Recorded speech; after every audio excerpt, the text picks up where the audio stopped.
Hello बच्चों, तो आज इस वीडियो में हम करने जा रहे हैं कक्षा 7 प्रत्यूष हिंदी पाठमाला के पाठ 14 वर्तमान में भविष्य के प्रश्न उत्तर। तो चलिए शुरू करते हैं। मौखिक भाग का पहला प्रश्न है, लेखक सपरिवार कैसी वादियों में घूम रहे थे। उत्तर है, लेखक सपरिवार ऊटी की वादियों में घूम रहे थे। वहाँ हवा में लहराते हुए पेड़ थे, रंग बिरंगे फूल खिले थे और तैरती हुई खुशबू थी। वहाँ की हवा में एक खामोशी और खुशनुमा खुलापन था। अगला प्रश्न है प्रश्न 2। आभा की खुशी कैसे प्रकट हो रही थी। उत्तर है, आभा बहुत मध्यम कुछ गुनगुना रही थी। उसकी गुनगुनाहट में प्रकृति का संगीत भी शामिल हो गया था, जिससे पता चलता है कि वह बेहद खुश है। साथ ही उसकी और उसकी छोटी बेटी की चाल में एक खास तरह का बहनापा नजर आ रहा था, जो उसकी खुशी को और प्रकट कर रहा था। अगला प्रश्न है प्रश्न 3। हाथ का स्पर्श भावों को स्पष्ट करता है, आपको क्या लगता है। उत्तर लिख सकते हैं इसका, हाथ का स्पर्श भावों को स्पष्ट करता है। जब लेखक की बड़ी बेटी उमा ने उनका हाथ पकड़ा तो वह अपने पिता के विचारों को समझ गई। स्पर्श एक गहरा और व्यक्तिगत माध्यम है, जो बिना शब्दों के भी भावनाओं और सोच को प्रकट कर सकता है। उमा ने अपने पिता के हाथ में रूखापन महसूस किया और उनकी चिंता को भांप लिया। यह दर्शाता है कि स्पर्श के माध्यम से भावनाएं और विचार एक दूसरे तक पहुंच सकते हैं। अगला प्रश्न है प्रश्न 4। शमा से विद्यालय क्यों गौरवान्वित हुआ। उत्तर है, शमा ने बैडमिंटन में निजी व टीम स्तर पर उपलब्धियां प्राप्त की हैं, जिससे विद्यालय गौरवान्वित हुआ। प्रश्न 5 है, क्या आप भविष्य दिखाने में विश्वास करते हैं।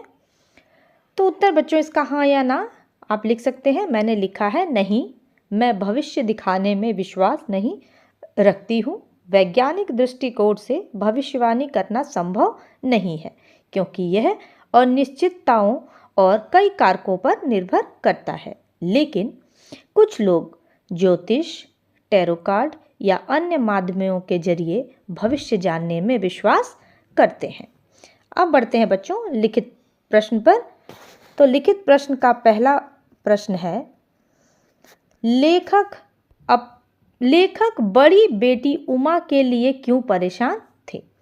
उत्तर है, लेखक अपनी बड़ी बेटी उमा के भविष्य को लेकर काफ़ी परेशान थे।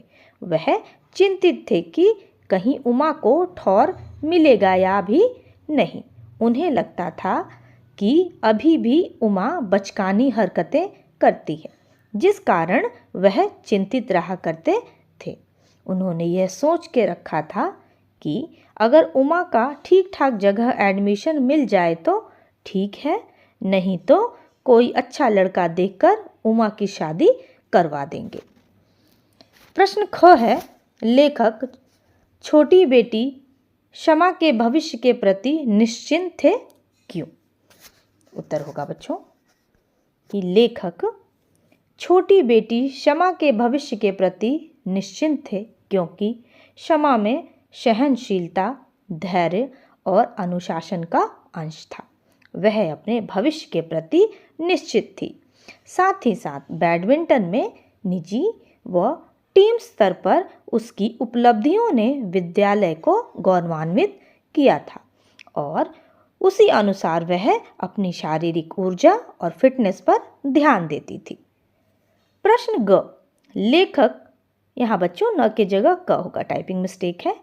शमा के किसी मंजर को यहाँ बच्चों किसी ने किस मंजर को अखबार और टीवी पर देखते थे।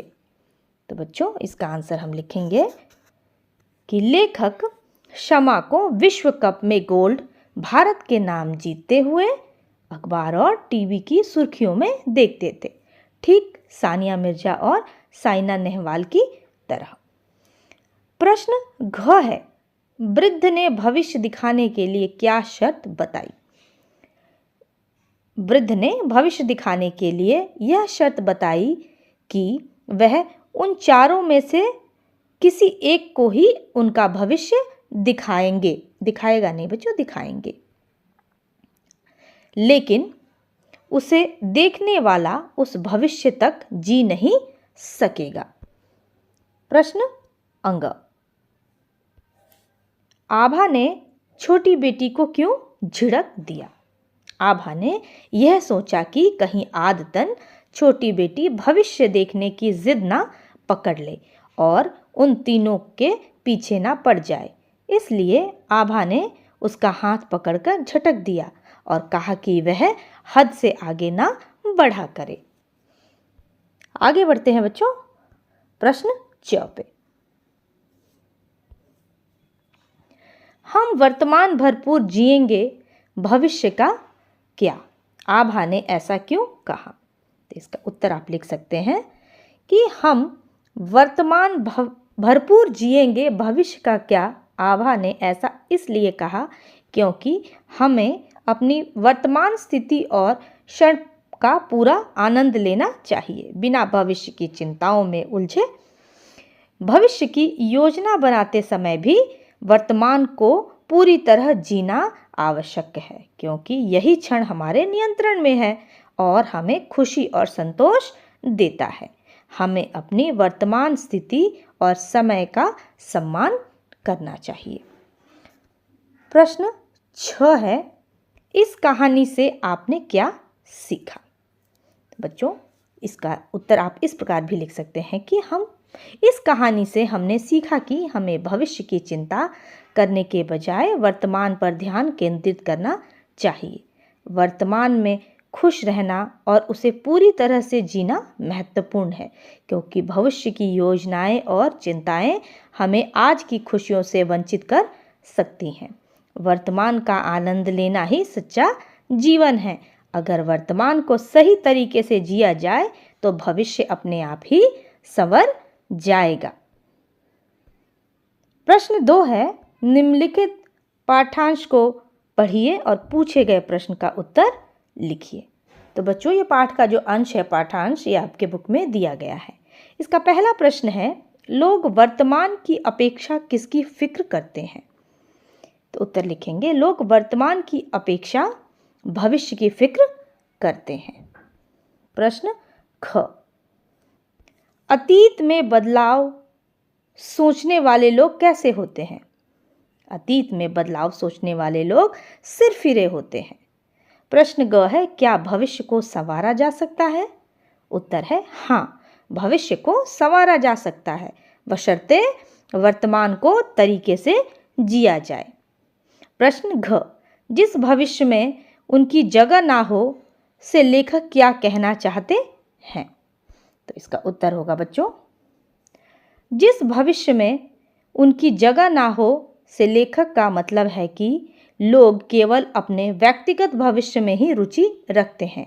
यदि भविष्य में उनके लिए कोई स्थान नहीं है तो वे उसमें दिलचस्पी नहीं दिखाते।